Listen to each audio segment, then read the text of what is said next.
See that? Those are poblanos. Guess what we're making today?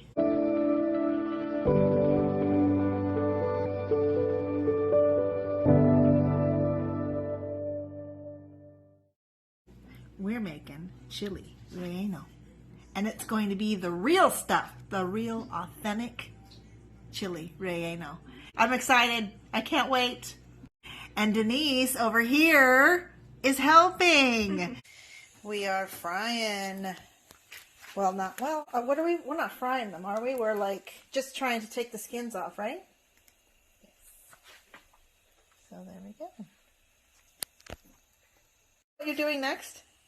I don't know. So you're flipping them over? Yes, but to try to get the skin burned, to be able to peel it off. To burn it off. Okay. And how long does that take usually? Maybe like 10-15 minutes. And so it doesn't go through to the flesh, does it? Mm-mm. Interesting. This is so fun. Mm-hmm. If you can see, it's getting burned. Yeah. And all that, we're going to be able to just peel it off. So now they're, if you can see, they're like all burned all around. You want to try to get as much as the green areas possible. And then after this, you put them in a plastic bag, and then that will make it easy for you to remove the skin.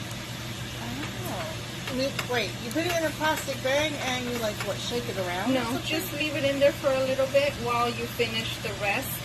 And that way it kind of sweats in there, and then that helps the skin kind of just peel off super easy. I love that I'm learning how to make an authentic Mexican dish. Yes. This is exciting. Okay, so then we take Monterey Jack cheese and we cut it up into 1/2 to 1 inch blocks or cubes. About, what would you say, about 2 cups worth? Yes, about.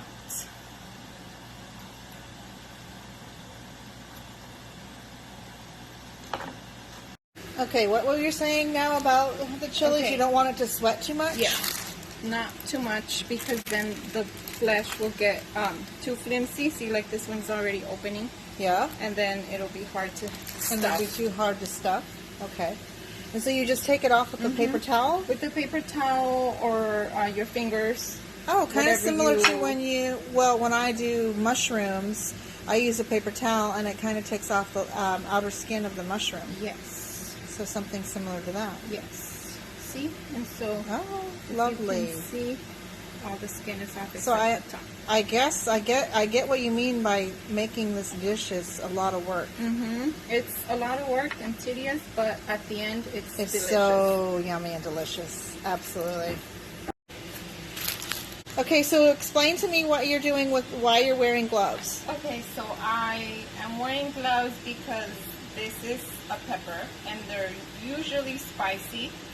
So if I go and touch my eyes or my face, I will get it in my eyes and it's not a pretty feeling. So just, if you want to wear gloves, you don't have to. You can just do it with your bare hands. Okay, so Denise has peeled all of the peppers, and that is all the skin. Oh my goodness. That's a lot of work, Denise. Yeah, it's time consuming, so make sure you have a lot of time and the kids are entertained or someone's watching them.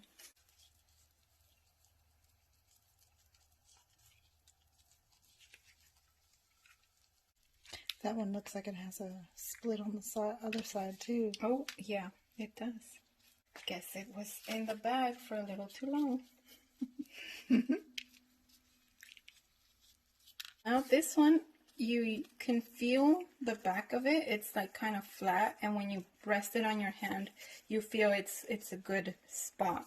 So usually I feel that it's good resting on my hand, so then I'm just going to open it here with my finger, just stick and then get the seeds out.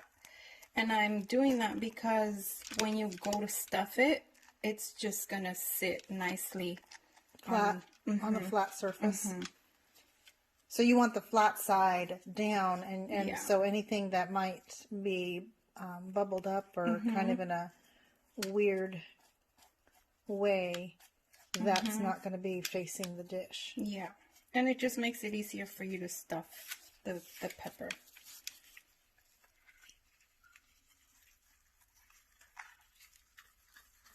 And the seeds try to get as most of them out of there, because whatever you stuff it with, in this case we're going to do cheese, but you can stuff it with ground meat, ground beef, whatever, turkey or ground beef. So not just cheese. And I think the only chili rellenos I've ever had are just with cheese. Yeah, so whatever you put in there, you don't want to, if you want to, you don't want to be biting down on the seeds and then just removing them. And then get a zinger.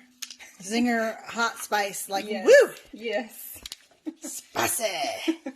If you want to. If you like spicy food. And also when you go and choose them, the peppers, when you go and buy them, try to get them as big as possible. This one, I'm seeing that it came out small. So I didn't do a good job choosing this one. To add to that, I wanted to ask, do you always buy the peppers from the farmer's market, or can you buy them from a regular grocery store too? Does the taste change or anything, or is it pretty much the same? It does change a little bit, the taste, because these are organic. But if your grocery store carries them, you can go ahead and buy them. And what are we going to eat with these poblamos? This chili relleno, where we add rice or beans? We can add rice, red rice or white rice, and beans if you want to. What do you usually make it with when you make these? Do you make it just by yourself? With red rice and beans. Okay, so we have toothpicks. I got some toothpicks. And we have all the peppers. Pepper jack. Not pepper jack. Pepper jack cheese. Pepper. No. Yes, pepper jack. Yes, Monterey Jack. So Monterey Jack and the peppers and what is it? What are the toothpicks for? The toothpicks are for holding the pepper together. Oh. My mom, when she used to make them when I was little, she used to sew them together with a needle and thread. Interesting. And she would sew them and close them up. And that's to keep the cheese in there while you're continuing the process of making them. So she would actually sew with needle and thread, with actual cotton needle thread or kitchen thread.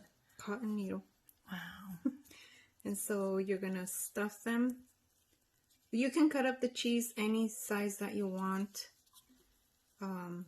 so that you can stuff the peppers. And then you grab a little toothpick.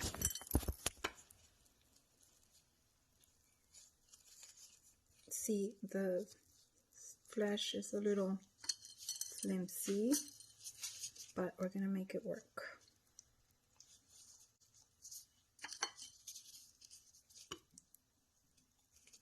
And there you go. Wow. Maybe we can do one more over here.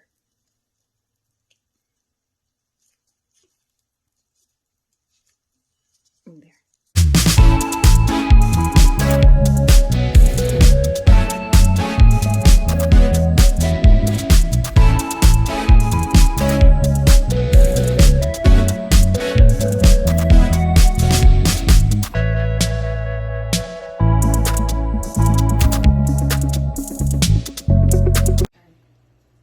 Okay, so now we're just going to grab the pepper and we're just going to roll it in the flour. And just being careful that you don't open it and all the cheese comes out.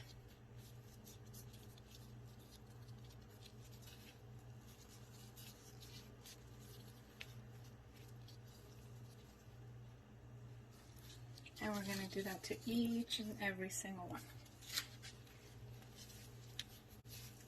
So tell me again about the story of how chili rellenos made differently in different cultures in Mexico. So Mexico it has a lot of different, I think it's 32 states in the country. And each state that you go to, there's going to be different forms of the same dish, but it's going to be cooked differently.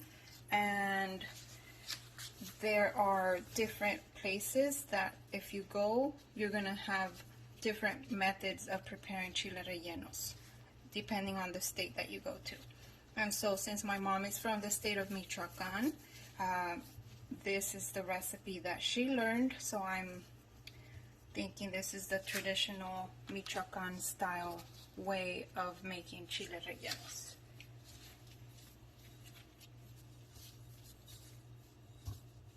And we were kind of joking around, but your dad jokes that he married your mom for her cooking. Yes, he says that since she is from Michoacan, his parents were also from Michoacan. My dad was born in Mexico City, as I was, and so he said that when he met my mom, he knew that he wanted a girl from Michoacan because they're known to know how to cook, and everything that they cook is really good. Not to say that other states in Mexico don't have good food. That is not what I'm saying. That is just what my dad thought when he met my mom. It's kind of cute, though.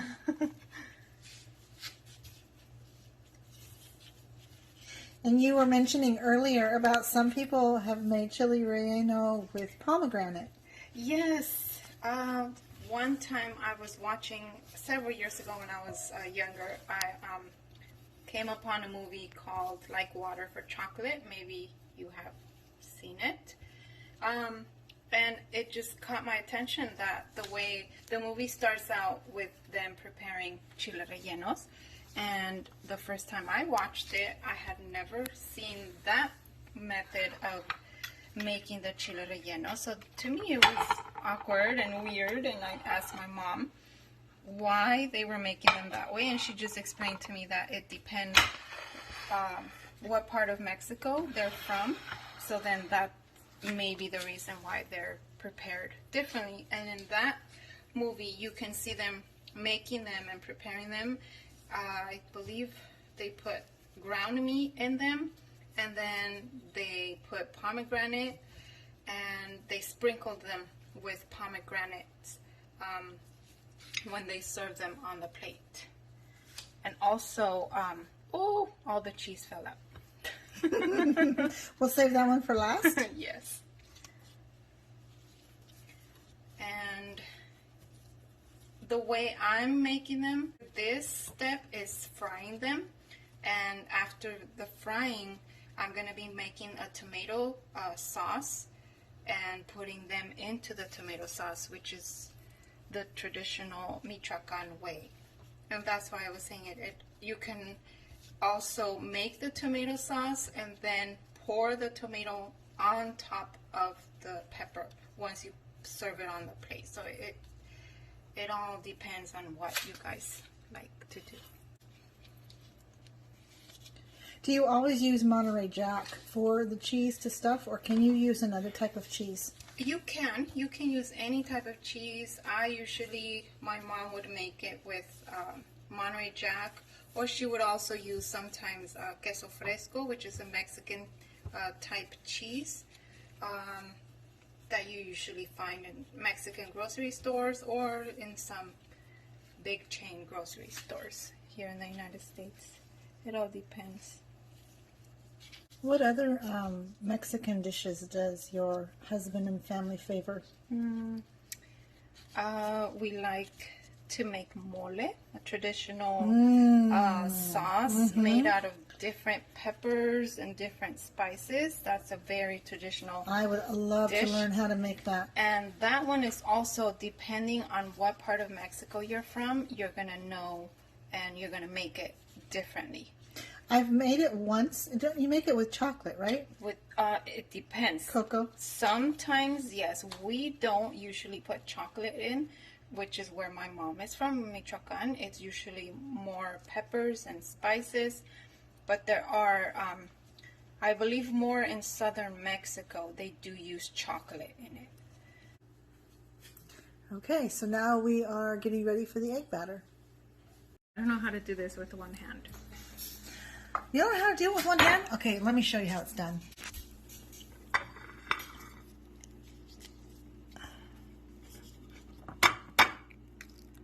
Ooh, see, you're the expert here. Nice. Well, I mean, it took me a long time to learn how to do that. Okay, well then. Am I doing this? Is this my job now? Yep. How am I going to do that and hold the camera at the same time?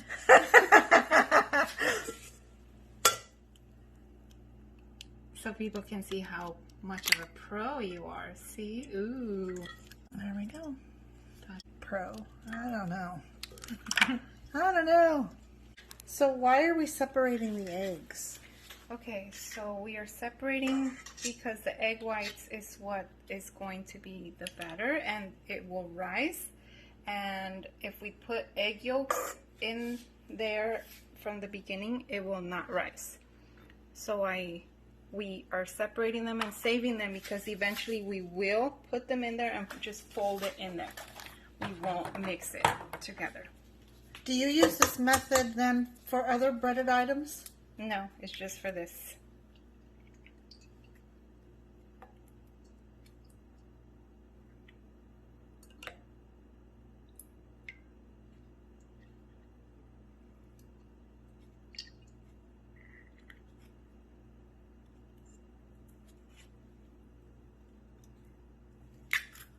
So we are heating up the stove because you need to have, like you said, you need to have the oil hot. Yes, so I'm heating up the pans.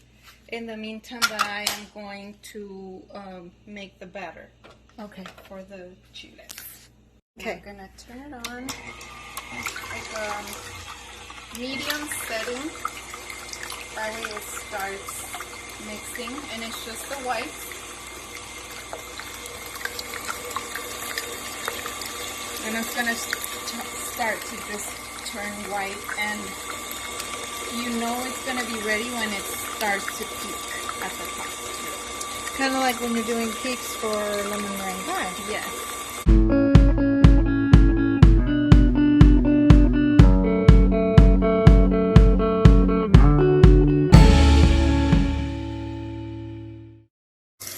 And you're washing the tomatoes for the tomato sauce? Yes. And I make the tomato sauce from scratch.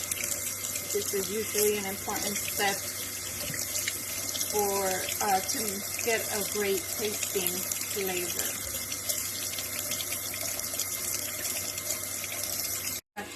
Just vegetable Crisco oil?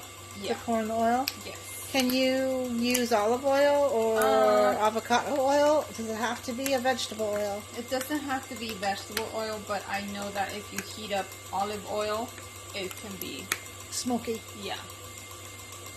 And not good for you. Are you having difficulty with that lid, Miss Denise? Yes, I am. There we go.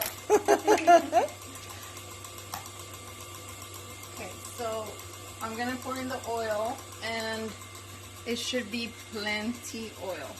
I'm gonna go like almost halfway. And over and here? I'm gonna pour in over here the rest.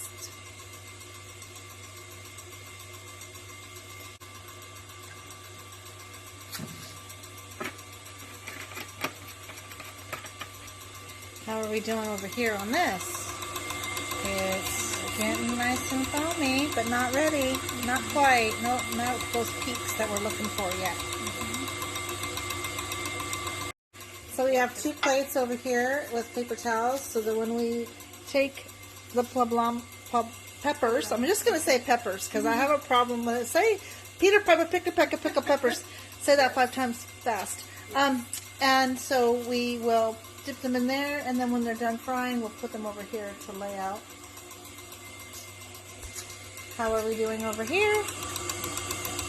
It's starting to get fluffy. I've never seen that before.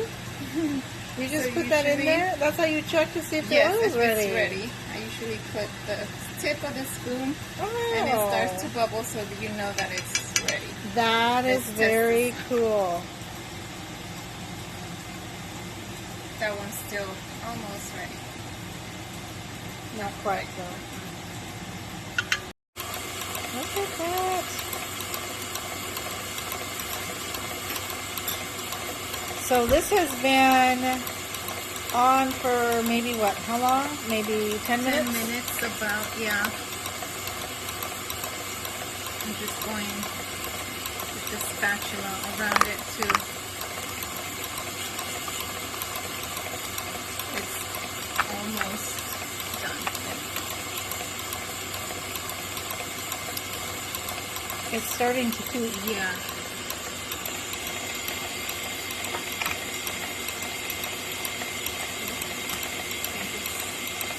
It's done.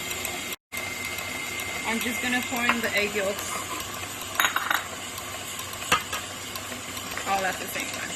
Oh, that's interesting. It shouldn't, you don't need to leave it on much longer. That should be enough. Just as it's a little yellow, it's still a little white.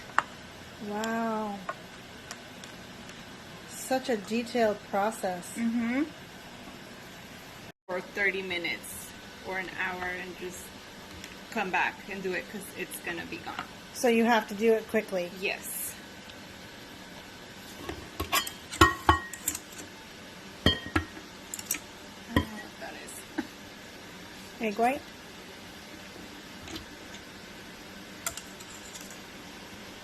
Put it there. Now we're going to transfer this over here.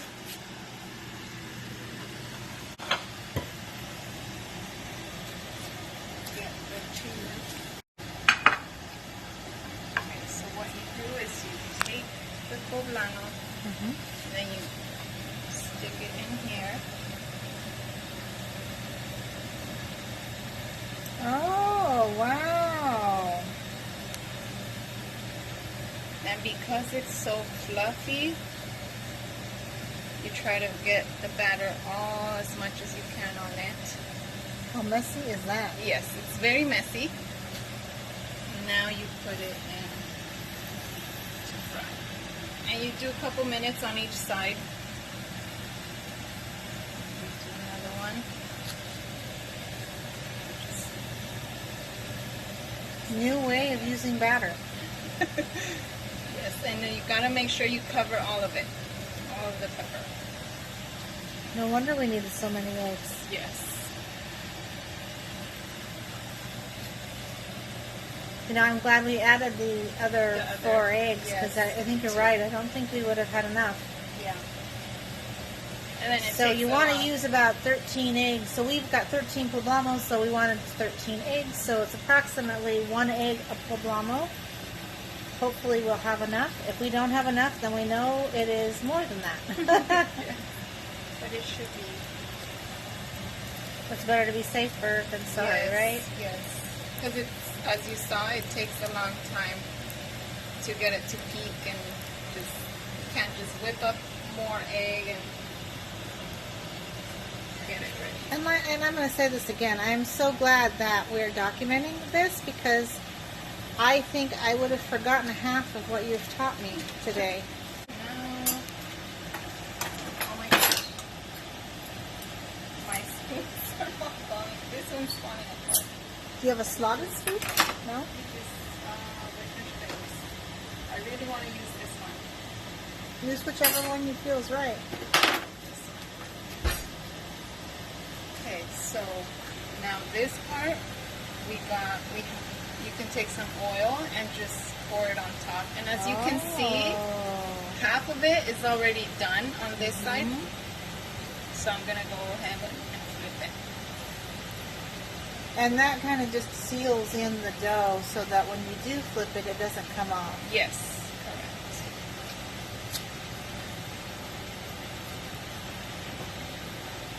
And you have the heat at medium-low? Yes.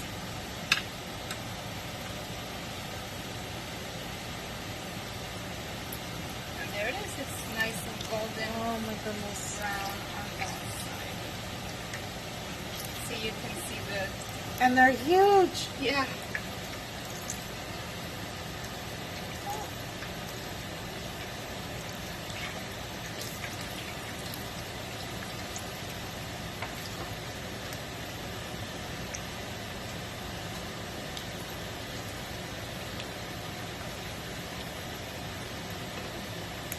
They're hard to turn. They are a little hard to turn. And you can just flip them. Giant as you donuts. go. Yeah.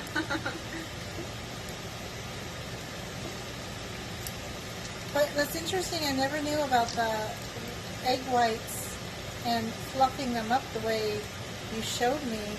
I've got all kinds of little ideas rolling around in my head on how I want to use the batter now on future items to make.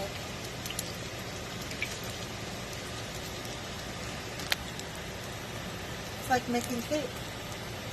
Yes. Is this how they do fried ice cream too? I don't know, maybe. Or maybe that's how they make the fried Oreos and fried Twinkies. I'm thinking I've never seen it done. Donuts. Donuts. Do you need another plate to? Oh, that's right. That's what we have. That's what we have those. The paper towel for. How do you know when they're done? I was just gonna say, you just observe that they brown all over if you just keep turning them around. See, like in this part, it's still a little bit white, so you can just leave it there. But you can just keep turning them, and once they're nice and brown, this one should be done, ready to get taken out.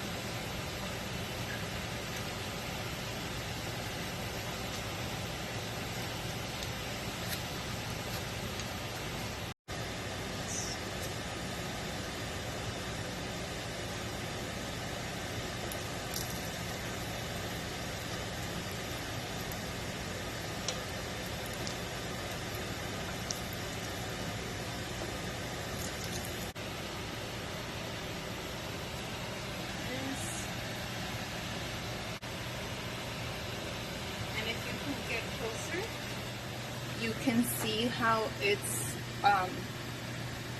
the batter is not, it's lost a little bit of its fluffiness, so that's why I was saying that you don't want to get the batter ready and then just take off thinking that it's going to stay fluffy like that, because it doesn't. Put it in that oven.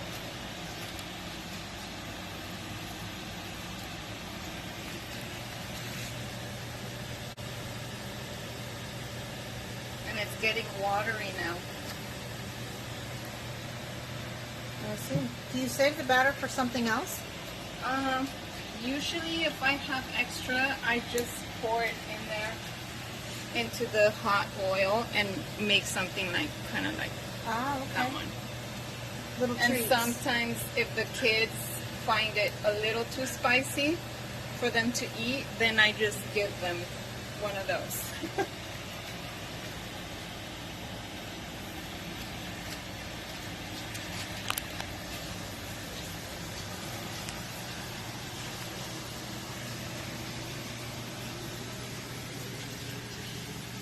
What are we doing now? So now we're gonna make the tomato sauce, and I use fresh tomatoes.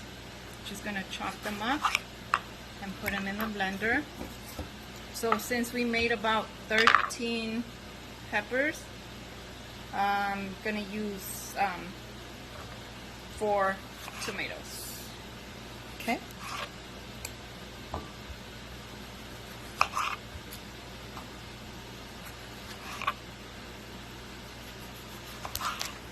So I put 4 tomatoes. I'm gonna put all the onion? yes.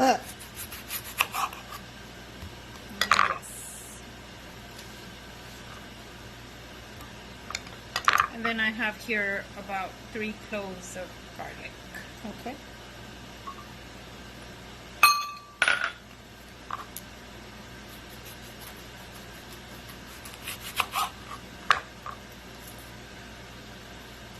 Okay. Then I'm gonna put water.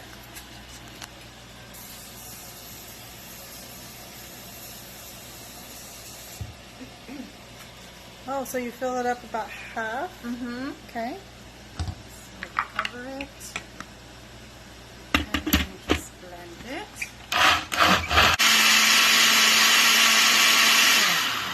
And that should be it. Okay. That's the tomato sauce. Okay. So now the final step is I have some oil in this big deep pot, which is where we're gonna put the tomato sauce that I blended. So we're just gonna pour it, and be careful because it's very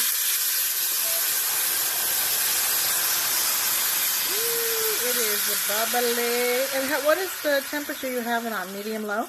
medium low, yes. And you want it to be hot because you want the tomato to kind of cook like this while it's being poured in, and that's what gives it the taste of the fried tomato sauce. Why do you use oil? What's the purpose of the oil? The oil is to fry it and to just give it an extra kick of flavor. For the tomato and onion and garlic to just blend and the flavors come out with the oil. And how long do you cook And that for? just let this simmer and boil maybe like a minute or 2. You're going to start to see it's going to start to bubble and change in color. Like over on this side, it's a little darker orange. And once it changes color, you'll know. And we're going to pour some water in It won't there. look pink anymore? It won't look pink, right. It's going to turn orangey, red, dark orange red. And then we're going to pour some more water in there, and then we're going to put in all the peppers into that sauce. Wow. Okay, very cool. And so over here, we're making authentic rice. This is a dish that I've made for my family quite often, so if you are interested in wanting to learn how to make authentic Mexican fried rice, leave a comment below and I'll do a tutorial on that at some point.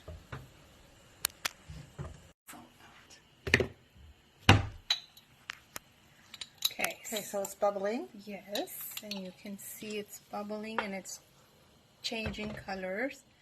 So at this point, you're going to add some chicken. I usually add some chicken bouillon, maybe about 1 teaspoon or 2. And then some salt. And you just eye it, right? And I eyeball it, but it's probably about half a teaspoon.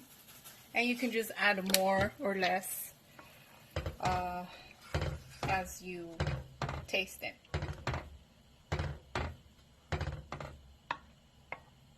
And you just let that simmer and boil a little bit more. And then we're going to pour in some water. So now I think it has been boiling about like 5 minutes. And you can see the change in color. And it's more dark orangey. And so now we're going to pour in about 4 cups of water. But this is approximately, because of the 13 peppers that we made. So if you were to make 7 peppers, how much water would you use? Maybe about 2 cups. Okay. And I'm seeing if that will be enough, or I might have to add a little more water. I think I do need to add a little bit more. How do you know what the right consistency is? What do you want it to be? Very watered down? Does it thicken up? It thickens up, and I want it to I want it to be enough to put in the peppers, and then they soak in the tomato sauce, and then it does thicken up. It soaks the batter soaks it soaks in the juices. Yes, and when you serve the pepper onto the plate, the chile relleno, all the juice will also be in the pepper, In the mozzarella. and in the not mozzarella. We use the Monterey Jack. The Monterey Jack. That's right, not mozzarella. Yes. So we're gonna wait a little bit until it boils again, and then we're gonna put in all the peppers. See that, folks? We started at 2 o'clock. Just so you know, this is how long it takes. Because it's hot. So we want a consistency of How almost tomato soup like? Mm-hmm. Yes. Almost the consistency of tomato soup. Yes. It's still gonna need to boil. And you added a couple more cups. Yes, I think I added 1 more cup of water, so total of 6 cups. It's time. Is it Okay, time? everybody? So now it's, as you can see, it's boiling. It started boiling, and the color, as you can see, and orange. Red, orange, and not pink. And you can start to see this layer of like the tomato just form on top, and that's how you know that it's ready for the chile rellenos to be put in the pot. Okay. So here they go. We're just gonna get them one by one, and we're just gonna put them into the sauce like that. Wow. We have 3 plates of them. Yes.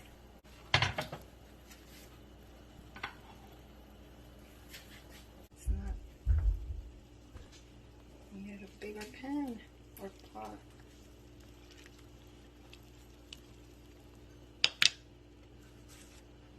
Is that it? We have. Oh no, that's it, right? That's it. Okay.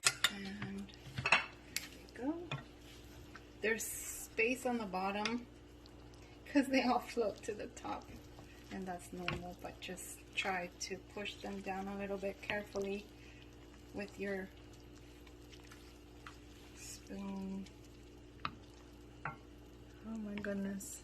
And that is it. This is can't the wait. final step Can't wait to eat it. of the cooking process. And once you put them in here, you don't want to leave them in here too long, because then they can dissolve, and it's gonna mess up all your hard work, and you're not gonna be able to enjoy it. So I would say this probably took about a minute or 2 of just putting them in there, and that should be done. You can turn off the heat. And I'm pushing them down so that they soak in the tomato sauce in the batter, the egg batter, and just carefully pushing them down.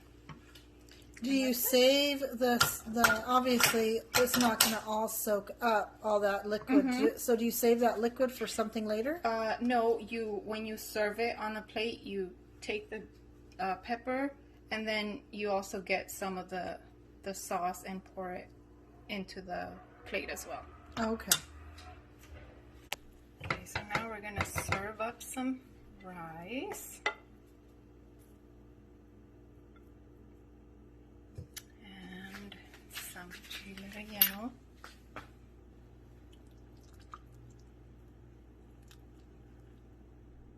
And you pour it onto the plate and see all that tomato sauce.